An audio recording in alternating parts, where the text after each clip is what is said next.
ఈనాటి express update వార్తలు.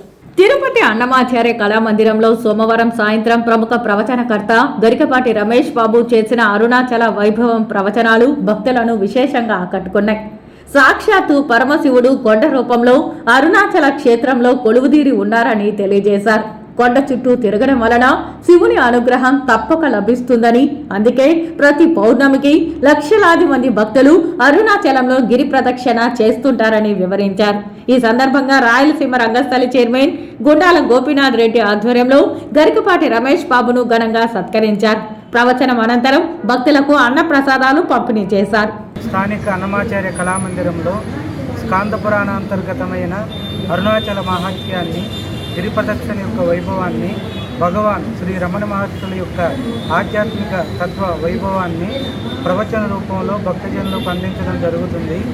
స్థానికులైనటువంటి భక్తులందరూ ఈ కార్యక్రమంలో పాల్గొని అరుణాచలేశ్వరుని యొక్క మహాత్యాన్ని, రమణ మహర్షి యొక్క అనుగ్రహాన్ని పొందుతారని మనస్ఫూర్తిగా కోరుకుంటున్నాము.